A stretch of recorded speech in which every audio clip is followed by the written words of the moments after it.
Apa kabar pemirsa TVR Parlemen dimanapun Anda berada? Berjumpa lagi dalam program TVR 17 bersama saya Vincent Aldi. Dan tepat pukul 17 waktu Indonesia Barat, kami hadirkan kepada Anda sejumlah informasi paling baru dan menarik seputar kinerja dan kegiatan DPR RI yang telah disajikan oleh redaksi TVR Parlemen.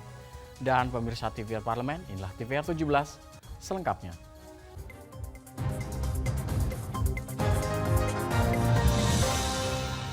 Kita awali TVR 17 sore ini dari berita anggota Komisi 6 DPR RI, yaitu Herman Khairon yang menegaskan penyaluran bantuan sosial melalui BUMN diharapkan berjalan secara efektif dan terdistribusi tepat sasaran bagi masyarakat yang membutuhkan. Meski penyaluran bantuan sosial melalui BUMN dinilai sudah tepat, DPR RI menekankan bantuan sosial sebagai salah satu instrumen penopang keberlangsungan hajat hidup masyarakat menengah ke bawah tidak boleh ditunggangi kepentingan politik. Program bantuan sosial digelontorkan pemerintah secara selektif guna menanggulangi kemiskinan, mengatasi kesenjangan ekonomi, meningkatkan daya beli, serta menjaga ketahanan pangan masyarakat. Anggota Komisi 6 DPR RI Herman Khairon menegaskan, penyaluran bantuan sosial melalui BUMN diharapkan berjalan secara efektif dan terdistribusi tepat sasaran bagi masyarakat yang membutuhkan. Sistem penyaluran nggak bisa kalau disalurkan sangat politis, misalkan oleh kementerian tertentu yang juga punya kepentingan tertentu. Ini tidak fair karena bansos adalah instrumen negara yang semestinya dikelola oleh negara dan sampai kepada masyarakat atas kepentingan negara. Nah, oleh karena itu, bansos seyogyanya disalurkan melalui instrumen negara juga, yang ini memiliki infrastruktur yang cukup kuat dan terstruktur sampai tingkat rumah tangga sasaran yang ingin dicapai oleh bantuan sosial itu. Saat ini yang siap dengan infrastruktur badan usaha milik negara. Herman Khairon menambahkan, banyaknya variasi bantuan sosial yang dikirimkan ke masyarakat membutuhkan kolaborasi pemerintah pusat, BUMN, hingga pemerintah daerah agar paket bantuan dapat terdistribusi dengan tepat waktu. Selain itu, harus ada pembaruan DTKS secara berkala guna memastikan bantuan sosial lebih tepat sasaran. Andri, TVR Parlemen melaporkan. Berita selanjutnya, DPR RI meminta Mahkamah Konstitusi untuk menolak gugatan uji formil atas Undang-Undang Nomor 17 Tahun 2023 tentang kesehatan karena proses penyusunan sudah melibatkan partisipasi publik secara formal dan informal. DPR RI meminta Mahkamah Konstitusi untuk menolak gugatan uji formil atas Undang-Undang Nomor 17 Tahun 2023 tentang kesehatan karena proses penyusunannya sudah melibatkan partisipasi publik secara formal dan informal. Wakil Ketua Komisi 9 DPR RI, Emmanuel Melkiades Lakalena menegaskan, mulai dari pembahasan di Badan Legislasi DPR RI hingga pembahasan di Komisi 9 DPR RI, proses penyusunan Undang-Undang Kesehatan sudah melibatkan berbagai pihak secara formal dan informal. Untuk itu, prinsip meaningful participation yang menjadi gugatan dari organisasi profesi sudah gugur dan harus ditolak Hakim Mahkamah Konstitusi. Kami dari DPR RI sudah mencoba menjawab semuanya apa adanya. Belajar dari catatan MK terkait Undang-Undang Cipta Kerja kemarin, yang kami dapatkan dari pesan MK itu yang kemudian kami laksanakan dalam pembahasan undang-undang ini. Jadi terutama terkait dengan meaningful participation yang dianggap bahwa DPR RI kurang ataupun tidak mengajak keterlibatan dari banyak pihak yang memang terkait langsung dengan pembahasan undang-undang kesehatan tersebut. Perlu kami sampaikan bahwa sejak penyusunan di Balek itu semua pihak terkait yang mengikuti dari awal undang-undang ini itu sudah diajak, dibahas di Badan Legislasi, di Balek ketika penyusunan, dan pada saat setelah penyusunan dan disepakati oleh paripurna menjadi undang-undang inisiatif DPR RI, dibahas kemudian oleh Komisi 9, kami juga melanjutkan apa yang sudah menjadi proses yang sudah baik di Balek gitu. Gugatan judicial review ini diajukan 5 organisasi profesi kesehatan pada Undang-Undang Kesehatan terkait meaningful participation yang dianggap bertentangan dengan Undang-Undang Dasar 1945. Mahir dan Bondan TVR Parlemen melaporkan. Ketua BURT DPR RI Agung Budi Santosa menjelaskan implementasi Perpres nomor 39 tahun 2019 masih menghadapi tantangan. Di antaranya masih ditemukannya perbedaan data pada aplikasi pengolahan data yang digunakan instansi pusat maupun daerah. Mengacu pada Perpres nomor 39 tahun 2019 tentang Satu Data Indonesia, harus ada keselarasan data, baik antara lembaga pemerintah pusat maupun daerah, sehingga penyusunan kebijakan dan undang-undang lebih tepat dan komprehensif. Oleh karena itu, Ketua BWRT DPR RI, Agung Budi Santoso, menginisiasi penyusunan naskah akademik dan RUU mengenai Satu Data Indonesia. Agung Budi Santoso mengatakan, implementasi Perpres nomor 39 tahun 2019 masih menghadapi tantangan. Di antaranya masih ditemukannya perbedaan data pada aplikasi pengolah data yang digunakan instansi pusat maupun daerah. Oleh karena itu, penyusunan Bank Data Nasional harus segera dilakukan. Membuat satu undang-undang satu data. Diharapkan data itu akan terkumpul dalam satu, katakanlah bank data lah, secara nasional. Sehingga siapapun yang memerlukan data tinggal ngambil dari situ. Nah, kalau sumbernya atau tempat mengambil datanya adalah di satu tempat, saya kira datanya akan sama. Siapapun yang mengambil itu ya akan sama. Contoh, kalau sudah ada di dalam bank data itu jumlah penduduk Indonesia, katakanlah ada 273 juta, gitu. Siapapun yang mengambil akan sama, kan begitu. Nah ini tujuannya, tentunya ini masih perlu proses yang panjang. Selanjutnya, Agung Budi Santoso bersama Badan Keahlian Setjen DPR RI akan terus melakukan FGD bersama sejumlah universitas untuk mendapatkan masukan terkait arah pengaturan Satu Data Indonesia dalam undang-undang. Dari Bandung, Jawa Barat, Rodia, TVR Parlemen melaporkan. Pemilihan umum atau pemilu merupakan salah satu indikator penting bagi terwujudnya negara yang demokratis. Melalui mekanisme pemilu, pemerintah akan memiliki keabsahan di hadapan rakyat dan menjadikan peralihan kekuasaan secara damai dan konstitusional. Informasi selengkapnya akan kami hadirkan usai jeda berikut ini. Untuk itu tetaplah di TVR 17.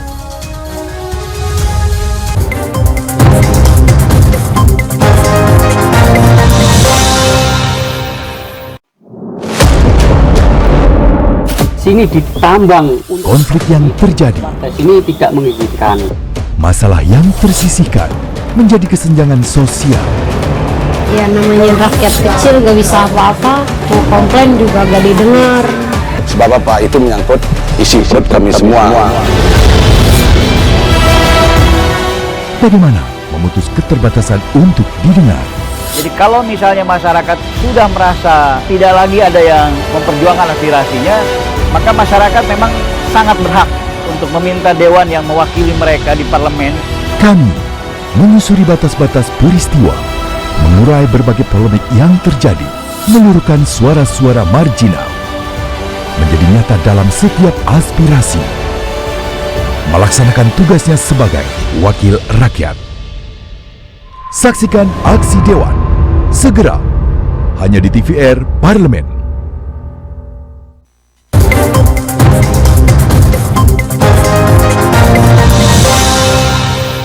Kembali di TVR 17, pada 14 Februari 2024, seluruh masyarakat Indonesia akan melangsungkan pemilihan umum, yakni memilih presiden dan wakil presiden, anggota legislatif dan kepala daerah di berbagai wilayah. Partisipasi masyarakat dalam menggunakan hak pilihnya menjadi tolok ukur keberhasilan dalam penyelenggaraan pemilu. Sebagai wujud pengawasan dan penyelenggaraan pemilu 2024, DPR RI menemukan beberapa persoalan terkait belum terekamnya daftar pemilih pemula dan memastikan hak pilih bagi warga binaan. Melalui pemutakhiran dan validasi data pemilih tetap secara menyeluruh, maka diharapkan mampu meningkatkan partisipasi pemilih dalam pemilu tahun 2024. Dan pemerintah menargetkan partisipasi masyarakat dalam pemilu 2024 dalam RPJMN periode 2020 hingga 2024 sebesar 79,5%. Dan untuk mengetahui informasi selengkapnya, mari kita simak laporan mendalam yang telah dihimpun oleh tim redaksi TVR Parlemen dalam segmen editorial Parlemen berikut ini.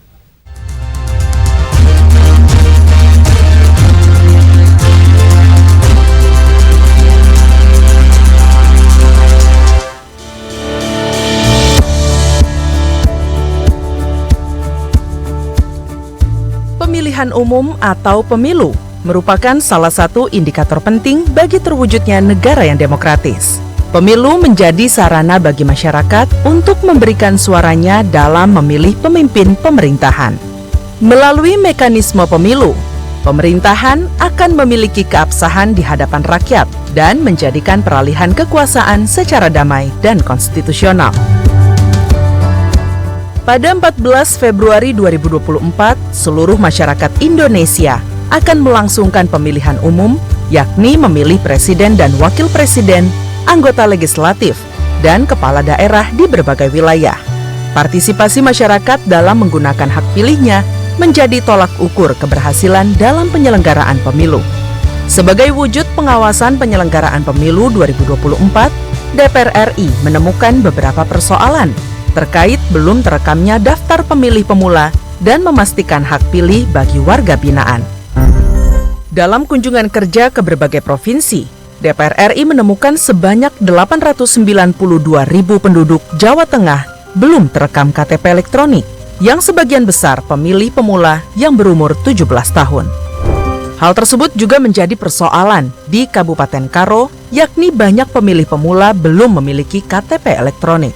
Sedangkan KTP elektronik merupakan syarat masyarakat untuk bisa memilih pada pemilu 2024 agar tercatat dalam daftar pemilih tetap atau DPT.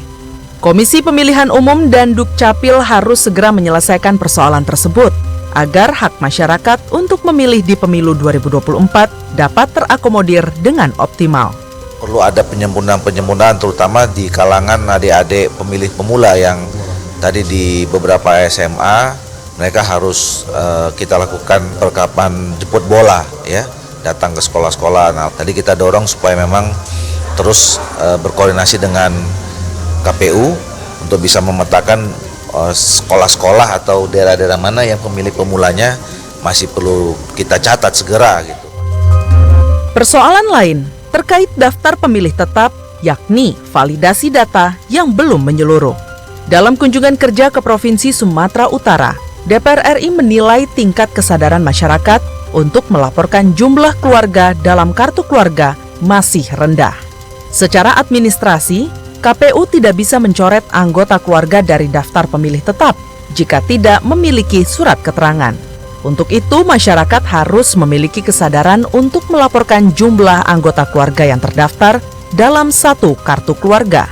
Masyarakat juga ikut berpartisipasi. Kualitas pemilu kita ini kan tidak hanya kuantitas partisipasinya, tetapi kita berharap juga kualitasnya gitu. Apakah masyarakat itu memilih berdasarkan pilihannya? Nah, ini yang kita juga masih terus harus tingkatkan lah ya pengawasannya gitu.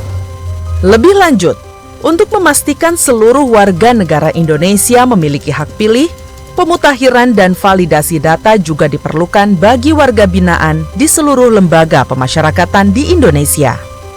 Sekitar 14.000 warga binaan lapas di Kanwil Kemenkumham Jawa Tengah telah tervalidasi dan dapat menyalurkan hak pilihnya.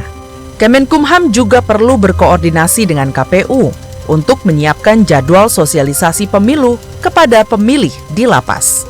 Intinya adalah pada pemilu nanti benar-benar Kumham menyiapkan atau memberikan hak politiknya kepada warga binaan yang ada di lapas dan rutan di Jawa Tengah ini. Melalui pemutakhiran dan validasi data pemilih tetap secara menyeluruh, maka diharapkan mampu meningkatkan partisipasi pemilih dalam pemilu tahun 2024. Pemerintah menargetkan partisipasi masyarakat di pemilu 2024 dalam RPJMN periode 2020-2024 adalah sebesar 79,5%. Partisipasi masyarakat dalam pemilu merupakan wujud tanggung jawab dalam kehidupan berbangsa dan bernegara, serta sebagai ukuran legitimasi dan kepercayaan masyarakat kepada pemimpin atau wakil rakyat terpilih, baik di tingkat lokal maupun nasional.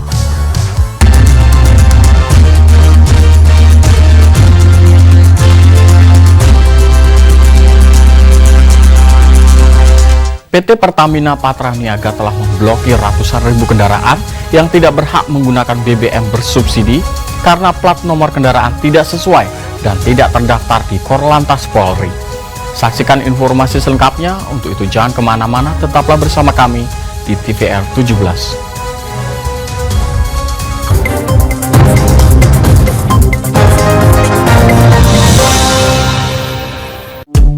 DPR RI memiliki fungsi diplomasi dalam menjalankan politik luar negeri sesuai dengan pasal 116 Undang-Undang MD3. Kontribusi aktif BKSAP DPR RI memainkan peranan penting dalam memenangkan persaingan global melalui IPU, IPA, IPPF, AIPA, dan PUIK.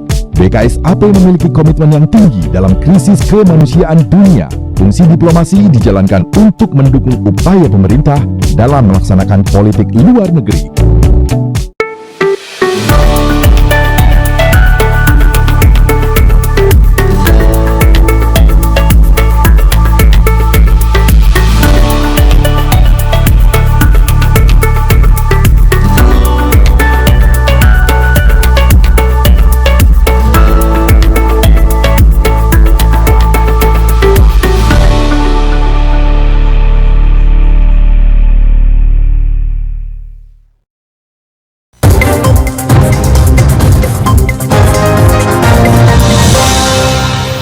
Kembali di TVR 17, PT Pertamina Patraniaga mengaku telah memblokir 260.000 kendaraan yang tidak berhak mengisi bahan bakar minyak atau BBM bersubsidi.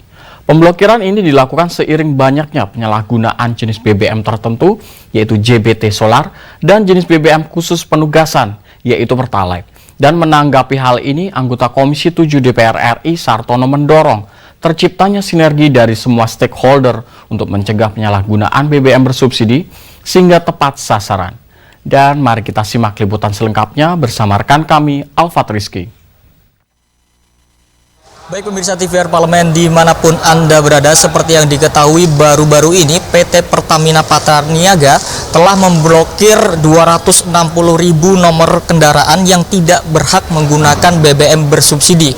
Di mana secara detailnya ini ada 228.000 karena data ini tidak ada di data Korlantas, dan 32.000 lainnya ini karena melakukan kecurangan hingga melakukan pemalsuan dokumen, di mana kendaraan-kendaraan ini tidak sesuai dengan penggunaan jenis BBM tertentu atau JPT dan juga jenis BBM yang mendapatkan penugasan khusus yaitu Pertalite. Lalu seperti apa DPR RI mengawal dari kegiatan ini atau permasalahan ini? Sudah bersama saya anggota Komisi 7 DPR RI Bapak Sartono dari fraksi Partai Demokrat untuk daerah pemilihan Jawa Timur 7. Baik Pak, Bapak melihat permasalahan ini seperti apa Pak? Upaya-upaya yang perlu dilakukan oleh PT Pertamina Patraniaga supaya hal-hal seperti ini tidak terjadi lagi Pak. Padahal saat ini kan sistem ini sudah sistem digitalisasi seperti itu Pak. Ya baik, terima kasih. Ini hal yang sangat menjadikan suatu sorotan begitu ya. Kita ketahui negara ya memutuskan ya memberikan program subsidi kepada BBM ya yang Pertalite ya, yang tentu peruntukannya juga sudah ditetapkan begitu. Ini kan juga agar memberikan supporting ya terhadap masyarakat yang betul-betul menggunakan atau mendapatkan fasilitas daripada BBM bersubsidi tersebut. Tentu ini hal yang menarik dan saya pikir keputusan atau kebijakan yang dijalankan oleh PT Patraniaga itu hal yang sangat tepat saya pikir. Nah, semua ini kan harus mengikuti regulasi, aturan yang saya pikir sudah diberikan suatu sosialisasi begitu. Dan tentu ke depan perlu juga terus secara secara masif ya, terus menerus untuk sosialisasi siapa-siapa yang berhak untuk menerima daripada subsidi BBM ini. Dan tentu mungkin Patraniaga juga mengadakan suatu kerjasama dengan aparat ya Kepolisian Republik Indonesia, dalam hal ini mungkin Dirlantas misalnya, untuk mengetahui data-data para masyarakat ini yang mendaftarkan ke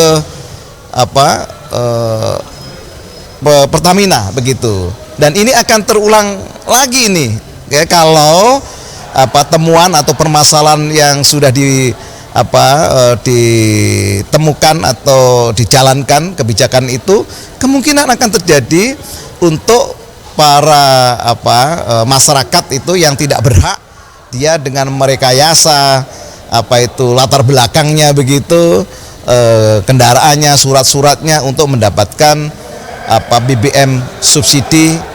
Terkait juga dengan langkah PT Pertamina Patraniaga yang sudah melakukan denda Pak ke sejumlah SPBU yang menurut data informasi yang saya dapatkan itu senilai 14,8 miliar secara total Pak. Nah, Bapak melihatnya langkah-langkah seperti ini sudah cukup memberikan efek jera atau ada langkah-langkah seperti apa?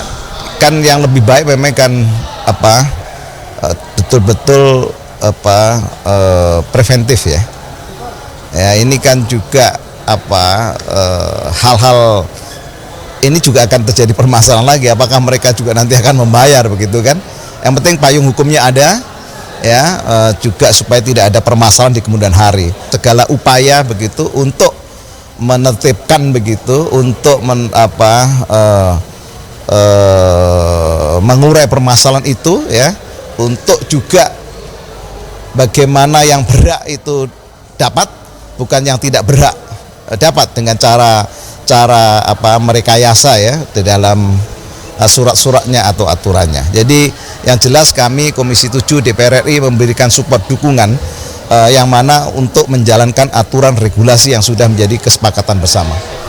Terakhir Pak, singkat saja Pak terkait dengan komitmen Komisi 7 DPR RI untuk mengawal subsidi khususnya BBM yang bersubsidi ini bisa tepat sasaran ke depan. Ya, yang jelas kami kan selalu secara berkala mengadakan rapat dengan pendapat.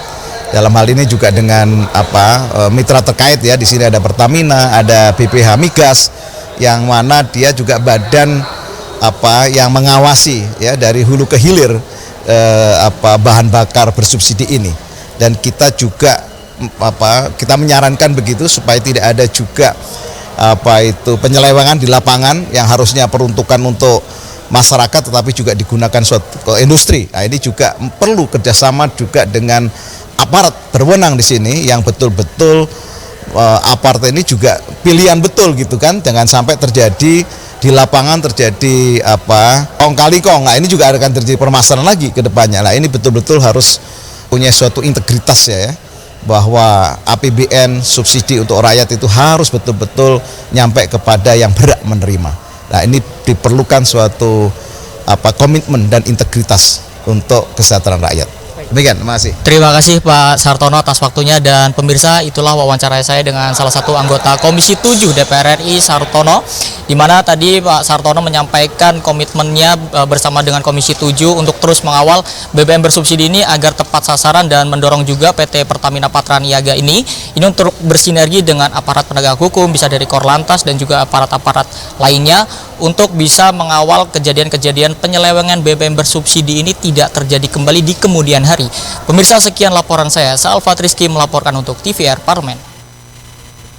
Selanjutnya pemirsa, apa saja yang menjadi topik perbincangan di media online pada hari ini?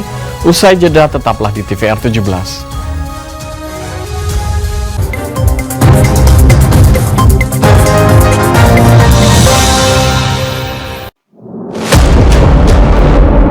Sini ditambang. Konflik yang terjadi. Ini tidak mengizinkan. Masalah yang tersisihkan menjadi kesenjangan sosial. Ya namanya rakyat kecil gak bisa apa-apa, mau komplain juga gak didengar. Sebab apa? Itu menyangkut isi hidup kami semua. Bagaimana memutus keterbatasan untuk didengar? Jadi kalau misalnya masyarakat sudah merasa tidak lagi ada yang memperjuangkan aspirasinya, maka masyarakat memang sangat berhak untuk meminta dewan yang mewakili mereka di parlemen. Kami menyusuri batas-batas peristiwa, mengurai berbagai polemik yang terjadi, meluruhkan suara-suara marginal, menjadi nyata dalam setiap aspirasi, melaksanakan tugasnya sebagai wakil rakyat. Saksikan aksi Dewan segera hanya di TVR Parlemen.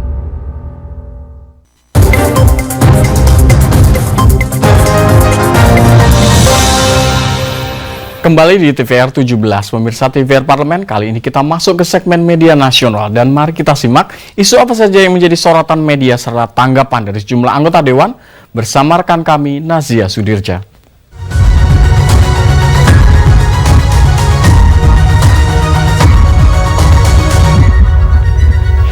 Terima kasih Vincent dan selamat sore pemirsa. Mari kita simak isu apa saja yang menjadi headline di media online. Dan yang pertama adalah terkait dengan DPR tegaskan penyusunan RUU atau Rancangan Undang-Undang Kesehatan libatkan partisipasi publik. Seperti yang Anda lihat di layar kaca Anda pemirsa, di sini Ketua Komisi 9 DPR RI sekaligus Ketua Panja Rancangan Undang-Undang Kesehatan Emmanuel Melkiades Lakalena menegaskan bahwa DPR RI telah menerapkan prinsip partisipasi bermakna atau partisipasi publik dalam proses penyusunan Undang-Undang Kesehatan. Penegasan tersebut disampaikan dalam sidang pleno perkara perihal pengujian formil Undang-Undang Nomor 17 Tahun 2023 tentang kesehatan terhadap Undang-Undang Dasar Negara Republik Indonesia tahun 1945. Sebagaimana diketahui, organisasi profesi kesehatan layangkan gugatan judicial review terhadap Undang-Undang Kesehatan terkait kurangnya atau tidak dilibatkannya partisipasi publik.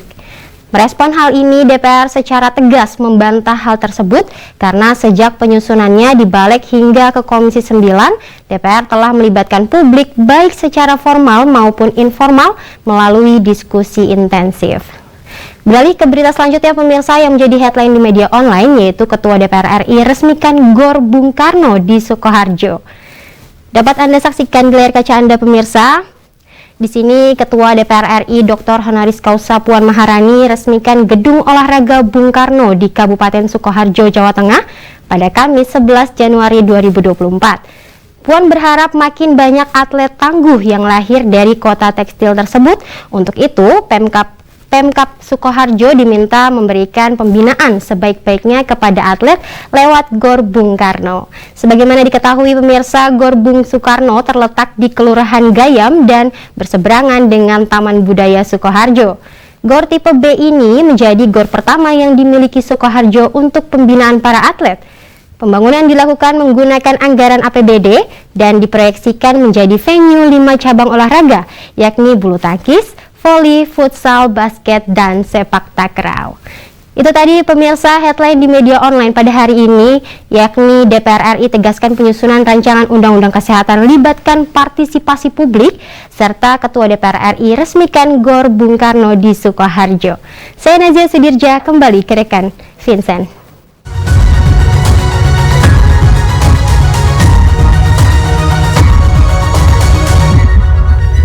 Ya, terima kasih rekan Nazia yang telah menyampaikan sejumlah update sorotan dari media online nasional pada hari ini. Dan segmen media online tadi sekaligus menutup program TVR 17 edisi sore hari ini. Saya Vincent Aldi beserta seluruh kru TVR Parlemen yang bertugas mengucapkan terima kasih dan pamit undur diri dari hadapan Anda. TVR Parlemen, referensi Indonesia.